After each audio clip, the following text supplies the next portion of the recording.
안녕하세요. ERP 정보관리사 물리이고 가격 전략에 대해서 같이 공부해보는 시간 갖도록 하겠습니다. 가격 전략은 가격 결정 방법, 가격 유지 정책 이 두 파트로 나눠서 같이 알아볼 거고요. 먼저 가격 전략 한번 알아볼게요. 자, 가격이 뭐냐? 한 단위, 제품이나 서비스 한 단위, 한 개라고 안 하고 또 왜 한 단위 이런 말 쓸까요? 어떤 제품은 개, 어떤 거는 그 단위가 달라질 수도 있겠죠? 한 박스가 될 수도 있고, 한 세트가 될 수도 있고, 그래서 그걸 총칭해서 그냥 한 단위, 판매 단위라고 보시면 되겠죠? 한 단위 구매하기 위해 지불해야 하는 화폐의 양이다. 그죠? 그래서 화폐의 양이 많으면 가격이 비싸다 이러는 거고요. 화폐의 양이 적으면 가격이 싸다 이렇게 얘기를 하는 거예요. 그렇죠? 만약에 내가 1,000원짜리로 지불을 한다.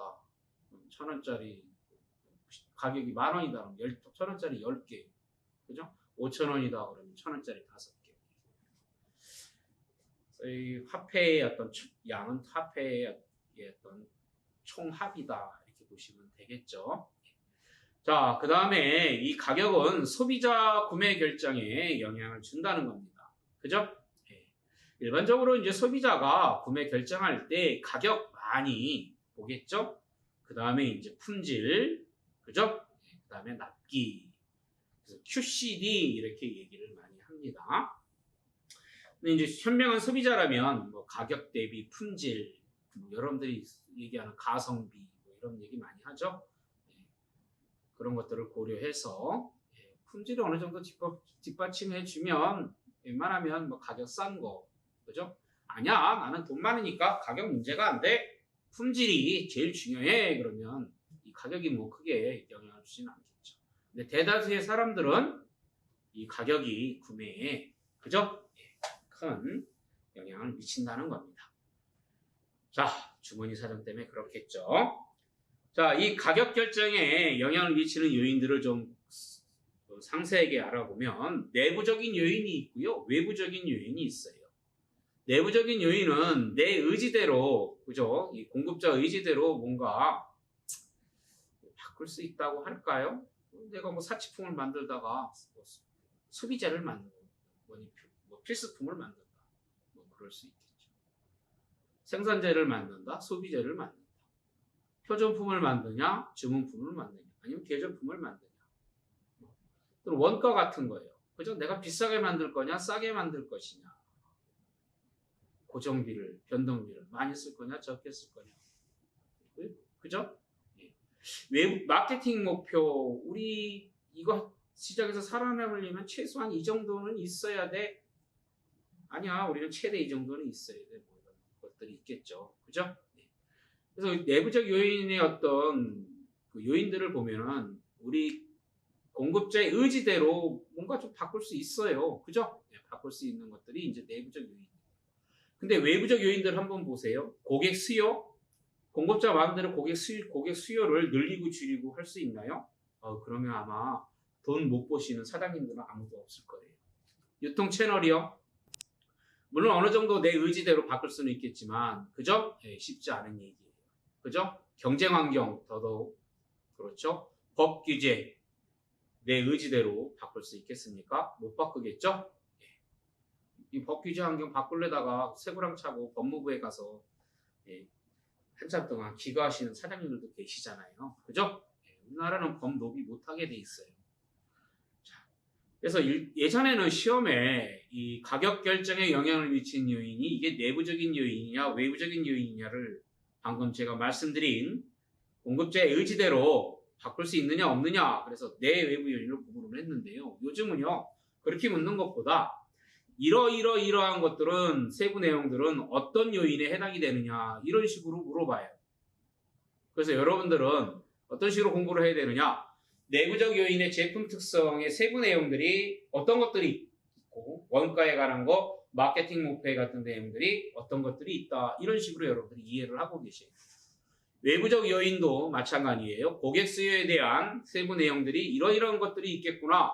유통 채널에는 이러이러한 것들이 있겠구나.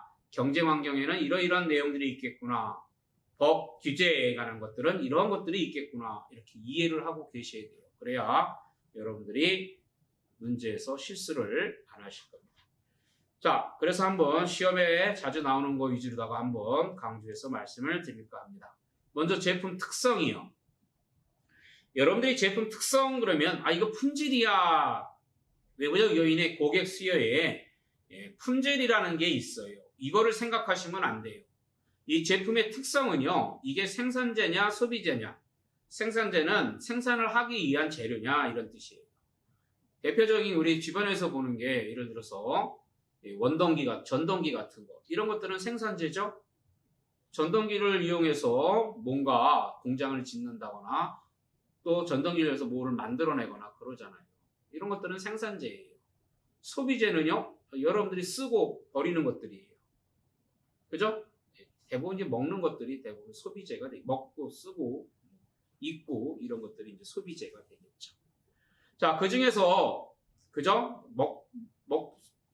우리가 생활하는데 필요한 것 중에 그죠? 꼭 필요한 거는 필수품이고요.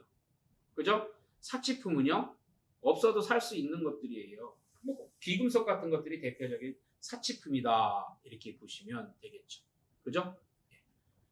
자, 표준품이냐 주문품이냐 시중에 돈 들고 나가서 여러분들이 살 수 있으면 그건 대부분 표준품이다 이렇게 보시면 돼요. 자, 그런데 돈 들고 나가서 살 수 없는 것들이 있어요. 그런 것들을 여러분들이 특별히 주문하셔야 되겠죠? 예를 들어서 기성복 같은 것들은 표준품이겠지만 그렇지 않은 맞춤 양복 같은 것들은 주문품이 되겠죠. 그죠? 계절품 같은 것들 이런 것들이 계절품들은 대표적인 게 뭐예요? 요즘 되게 필요하죠? 에어컨 없으면 못 살잖아요. 그죠? 겨울에는 난방기 있어야 되고 이런 것들이 계절 품목이다 이렇게 보시면 될 것 같습니다. 자, 이제 이 제품의 특성은 그런 것들이에요. 생산재냐, 소비재냐, 필수품이냐, 사치품이냐, 표준품이냐, 주문품이냐. 자, 원가에 관한 거는요. 원가는요, 제조원가. 만드는데 필요한 원가다. 그래서 이 제조원가는요, 그 옆에 있는 직접, 간접 원가 이런 것들이 있어요. 직접비를 다 모아놓은 것을 직접 원가, 간접비를 다 모아놓은 것을 제조 간접비 또는 어떤 회사들은 간접 원가 이렇게 얘기도 합니다. 편한 데 부르셔도 돼요. 자, 이 두 개를 합친 게 바로 뭐가 되는 거냐? 제조 원가가 되는 거예요. 그럼 직접비는 뭐냐? 직접 물건을 만드는 데 필요한 재료비, 노무비, 경비를 우리는 직접 원가 이렇게 얘기해요. 간접 원가는요. 직접 만드는 데 들어가는 게 아니라 그걸 만드는 사람들, 만드는 것에 대한 재료들을 구매하거나 지원부서들 예를 들어서 사무직 인건비, 사무실에서 쓰는 연필이라든가 종이라든가 사무용품비 있죠? 이런 것들. 또 경비. 이런 것들이 이제 간접 경비, 간접 원가 이렇게 되는 거예요. 자, 고정비냐 변동비냐. 고정비는 임대료 같은 것들, 임금 같은 것들이 대부분 이제 고정비가 되겠죠. 변동비는요, 이 생산 수량에 의해서 생산량이 생산량에 비례해서 늘어나는 게 대부분 비례해서 늘어나는 거예요. 변동비다 이렇게 보시면 돼요. 대표적인 게 재료비죠. 재료비가 하나 들어갈 때, 하나 생산할 때, 두 개 생산할 때, 세 개 생산할 때, 한 배, 두 배, 세 배 늘어나잖아요. 이런 것들을 변동이다 이렇게 얘기해요. 손익분기점, 불이익이분 포인트. 그래서 뭐라고 얘기하면 손해하고 이익이 나는 분기점을 얻는 말 그대로 손익분기점이다 이렇게 얘기를 하는 거예요. 이 손익분기점은 우리 매출액이 손익분기점에 도달했다 그러면 남는 게 없는 거죠. 그죠? 근데 적자는 안 보는 거예요. 그 다음부터는 이제 내 주머니로 들어오는 거죠. 그래서 이러한 것들은 이제 원가에 관한 것들이고요. 그죠? 그래서 원가가 좋으냐 나쁘냐에 따라서 우리 외부적 요인의 품질이 좋으냐 나쁘냐, 그죠? 제품 품질이 좋으냐 나쁘냐 이렇게 되겠죠.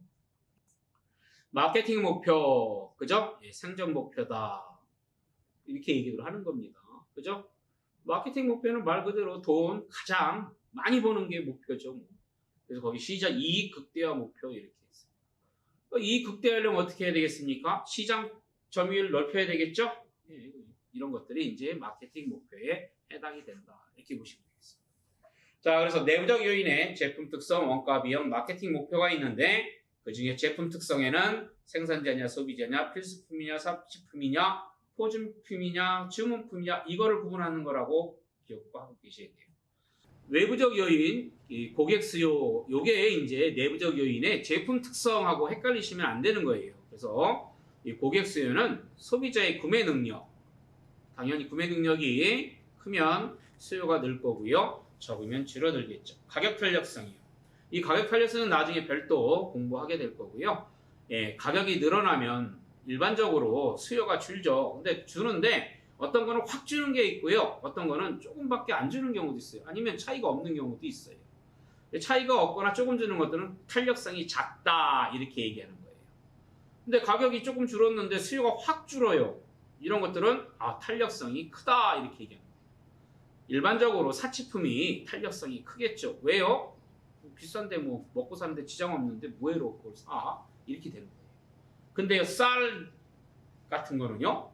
가격 조금 올랐다고요. 수요가 확 떨어지지 않아요. 조금 뭐 떨어질 수도 있겠지만 거의 비슷해요. 왜요? 그럼 꼭 살아가는데 꼭 먹어야 되는 거니까. 그죠? 자, 품질 좋으면 어때요? 잘 많이 사겠죠. 수요가 늘겠죠. 품질 안 좋으면 거들떠보지도 않아요. 그죠? 그래서 우리나라도 이 품질, 물리하고는 좀 관계 없다고 이렇게 생각할지 모르겠지만 여러분들 회사에 가셔서 이 품질에 대해서 신경 쓰셔야 돼요. 품질을 놓는 순간 그 회사는 경쟁에서 밀려나는 거고요. 경쟁에서 밀려난다는 건 도태된다는 거고 여러분들이 다니는 회사가 없어진다는 얘기가 되는 겁니다. 자, 품질 아주 중요하고요. 그래서 품질이 좋으면 수요가 늘고 회사 매출액이 늘어나고 이익이 늘고 그죠? 회사가 성장하고 여러분도 같이 더불어 성장하는 거예요. 제품 이미지 좋으면 잘 사가겠죠? 예.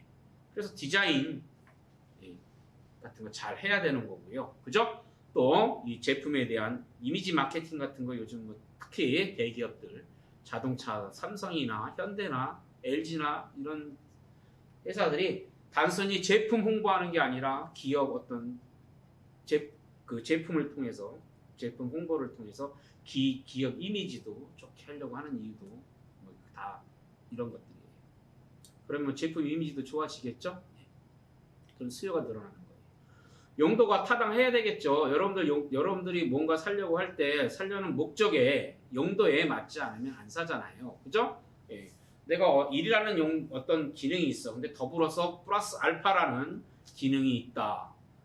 그러면 그거는 사겠죠. 그죠? 살까 말긴가 망가 하다가 그런 고민 없이 바로 살 겁니다.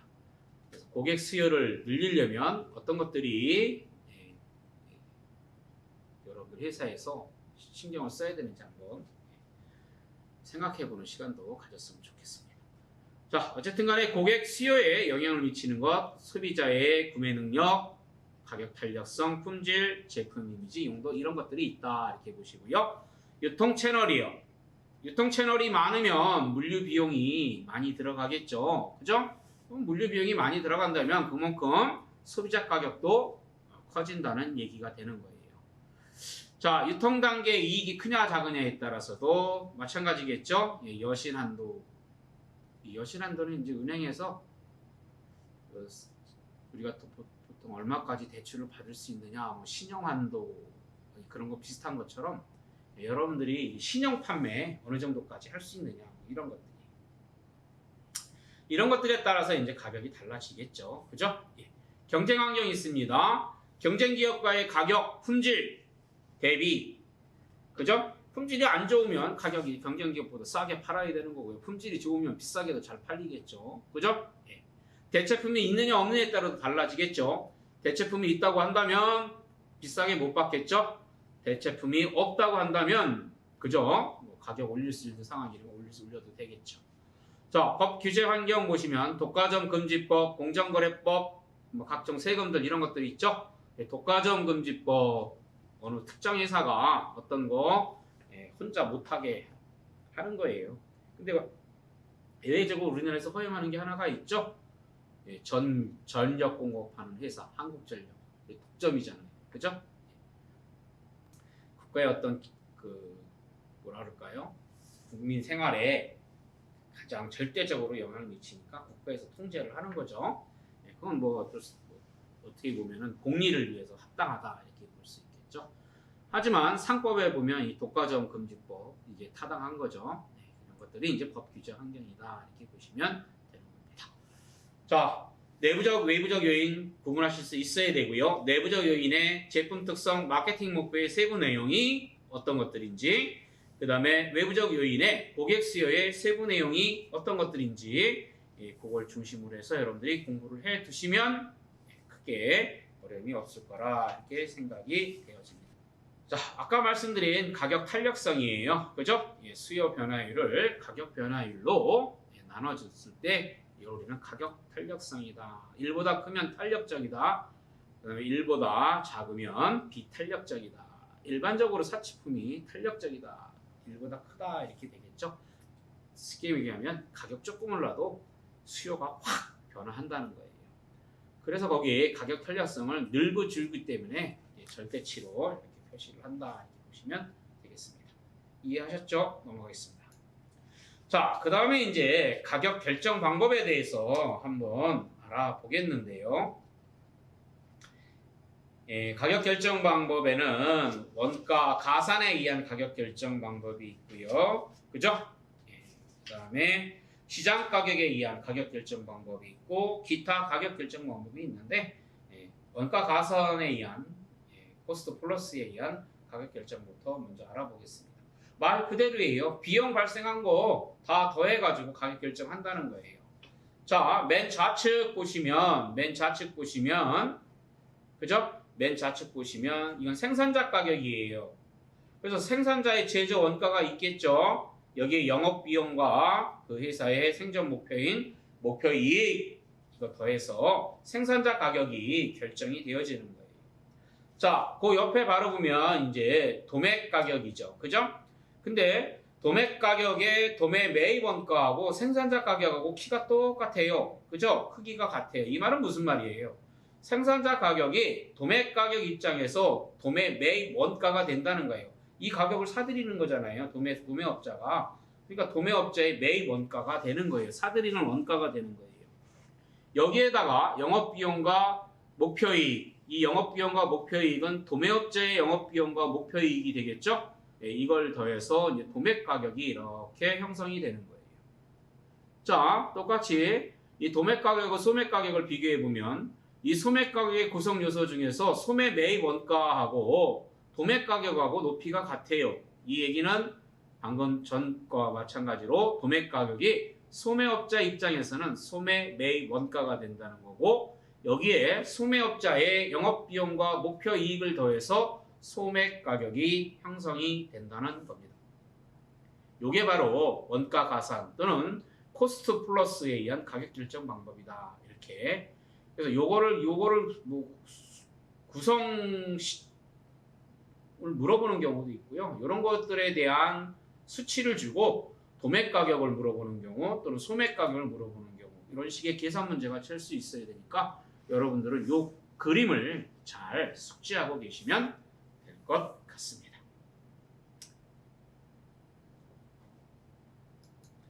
자, 그 다음에 이제 시장 가격에 의한 가격 결정 방법이 있는데요. 첫 번째가 경쟁 환경 분석이에요. 그렇겠죠? 그 다음에 이제 내가 가격 결정해야 되니까 뭐부터 확인해야 돼요? 선두 기업, 나보다 잘 나가는 기업의 가격을 이제 조사하셔야 되는 거예요. 그죠?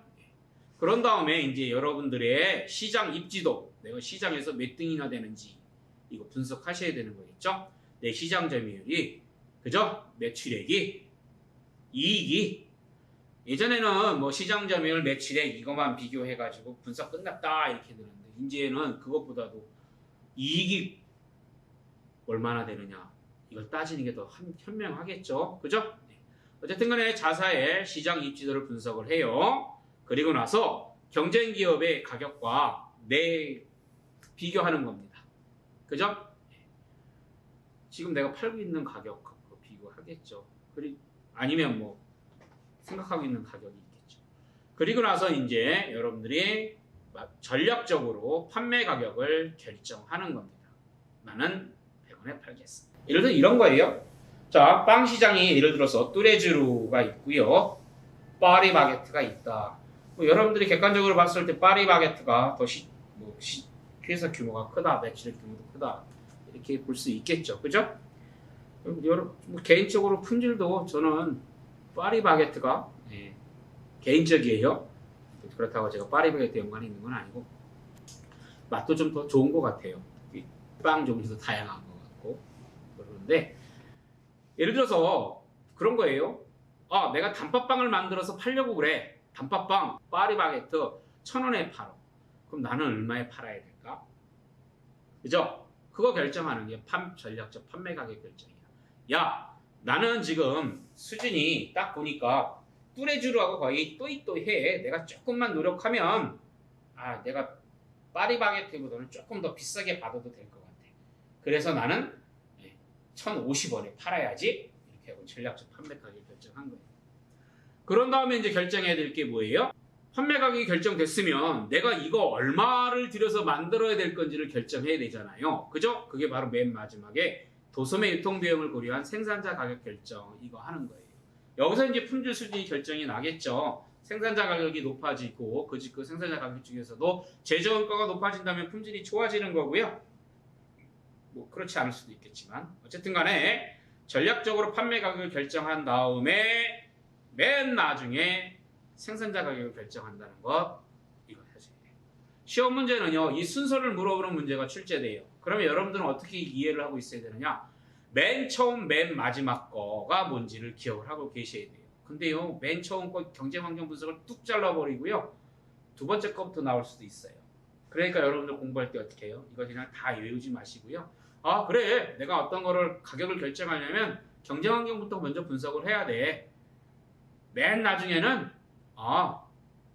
생산자 가격을 결정해야 돼. 그럼 그 전에는 뭐 해야 될까? 전략적으로 판매 가격 결정해야 되는 거예요. 경쟁 환경 분석한 다음에 뭐 해야 될까? 내가 가격 결정하려고 그러는데 나보다 잘 나가는 회사 널 가격 조사부터 먼저 해야지. 그렇게만 여러분들이 이해를 하고 있으면 그죠? 맨 끝과 처음과 맨 끝 그리고 직후 직전만 여러분들이 잘 기억하고 있으면 이 순서 몰라도 순서 맞히는 건 다 할 수 있어요. 공부하는 방법 요령이겠죠? 그죠? 하지만 내용 잘 이해하는 게 중요한 거고요. 시험 보기 위해서 실수 안 하려면 처음과 끝, 그 다음에 직후, 직전이 뭔지만 한번 이해를 하고 계시면 시험 문제는 크게 문제가 되지 않는다. 이렇게 말씀드리겠습니다. 자, 그 밑에 보시면 기타 가격 결정 방법이 있는데요. 손익분기점, BEP, 브레이크이븐 포인트예요. 손익분기점 및 목표 이익에 의한 가격 결정이 있습니다. 그죠? 손익분기점 판매량이 어떻게 계산되느냐? 손익분기점 시에 매출 수량이 되겠죠? 고정비를 단가에서 변동비를 뺀 나머지로 나눠주시면 되는 거예요. 그죠? 즉 한계 비용으로 나눠주시면 돼. 그러면 그게 바로 뭐예요? 손익분기점 시에 판매량이 되는 거예요. 요게요, 우리 목표 매출액, 손익분기점의 목표 매출액 결정할 때 고정비를 1 변동비 비율로 나눠졌잖아요. 그죠? 1 변동비 비율, 즉 한계 비율로 나눠졌단 말이에요. 그죠? 그게 바로 손익분기점 목표 매출액이었잖아요. 그 식과 똑같은 거예요. 그죠? 다만 1 변동비, 거기가 이제 단가를 곱해준 거죠. 그래서 단가 마이너스 단위당 변동비로 나눠준다는 거예요. 자, 우리 목표 매출액 결정할 때 손익분기점 시에 목표 매출액 결정하는 방법 시험에 나온다고 그랬고요. 여기서도 한번 시험에 나온 게 뭐냐면 그 밑에 있는 식이에요. 목표 이익을 감안한 판매량을 계산하세요. 이렇게. 고정비에다가 뭐를 집어넣는 거예요? 목표 이익이 이제 고정비 성격을 띠는 거죠. 그래서 고정비에다가 목표 이익을 더한 나머지를 똑같이 단가에서 단위당 변동비를 뺀 일반적으로 재료비죠. 재료비를 뺀 가격으로다가 나눠주시면 목표 이익을 감안한 판매량이 된다. 그래서 이 식을 암기보다는 이해를 잘 하고 계셔야 됩니다. 자, 그 다음에 이제 전략적 가격 결정 방법이 있는데요. 거기 보시면 이거는 한 6가지가 있는데요. 암기하시면 안 돼요. 이해하셔야 돼요. 구매자 특성에 따라서 가격을 차별화해야 되겠다. 아까 말씀드렸듯이 강남 소비자들은 어때요? 가격 신경 안 써요. 품질 좋아해요. 그래서 품질 좋은 거 가격 비싸게 받으시면 되는 겁니다. 그죠? 저 시골에 계신 할아버지 할머니들은요. 경제력이 좀 없으시죠? 예, 좀 품질 안 좋아도 돼요.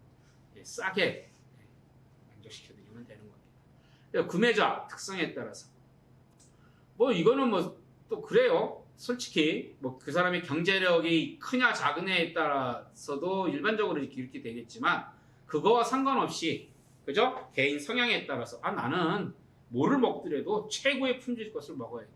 최고의 옷을 입어야 돼. 그죠? 그러면 그렇게 되는 거죠. 이 구매자 특성에 따른 가격 차별화 정책이 필요하다. 자, 그 다음에 구매 시기와 시간에 따른 가격 차별화. 당연히 그렇죠. 여러분들 여름 옷 겨울에 사면 싸게 살 수 있잖아요. 한 해 지난 거 가면 할인 매장에서 그죠? 2월 상품도 싸게 살 수 있잖아요. 정상 상품들은 비싸잖아요. 뭐 그죠? 수요가 많을 때는 공급자 입장에서는 비싸게 받을 수도 있는 거고요. 수요가 적을 때는 공급자 입장에서 좀 싸게 파셔야 되겠죠. 그래서 그런 거에 따른 생각하시면 되고요. 판매 지역은 아까 제가 구매 특성하면서 일부 말씀드렸고요. 제품의 수명주기에 따른 가격 변화가 있습니다. 이 제품의 라이프 스타일은요, 우리 인생의 라이프 스타일하고 똑같습니다. 자, 처음에 도입기, 우리 인생으로 따지면은 유아동기라고 보시면 돼요. 그 다음에 이제 성장기가 있어요.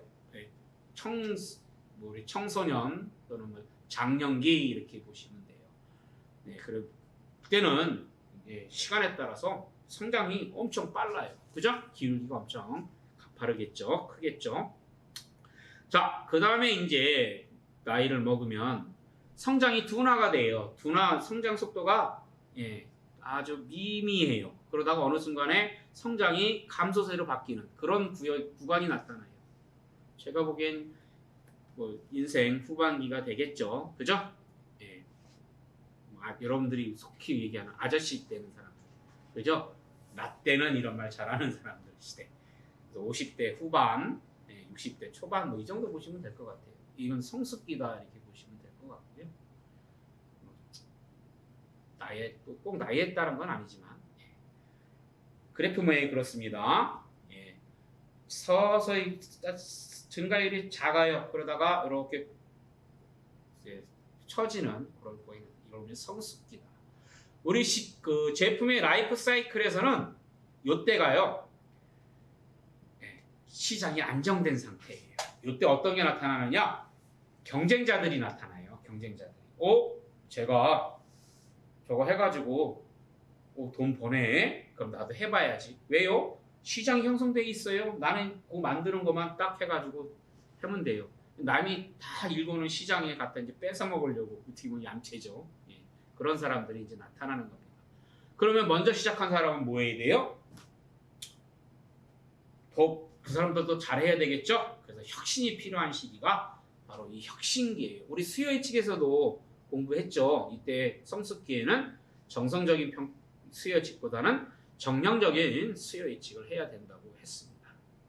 자, 소비자 심리에 따라서 판매 조건에 따라서 그죠? 현금을 주면 좀 싸게 팔아야 되겠죠. 어음 일 때는 좀 비싸게 팔아야 되겠죠. 어음이라도 어음 기간이 짧은 거는 좀 싸게 파셔야 되고 어음 기간이 긴 거는 좀 비싸게 받으셔야 되겠죠. 그죠? 자, 그래서 그다음에 판매 수량이 많으냐 적으냐에 따라서도 판매 수량이 적으면 제값 받아야 되는 거고 많이 사간다면 좀 깎아 주셔야 되겠죠. 뭐 이런 것들. 그래서 이 전략적 가격 결정 방법들은 그때그때 상황에 따라서 공급자가 자기 판단으로 해서 결정하면 되겠다. 이렇게 보시면 될 것 같아요.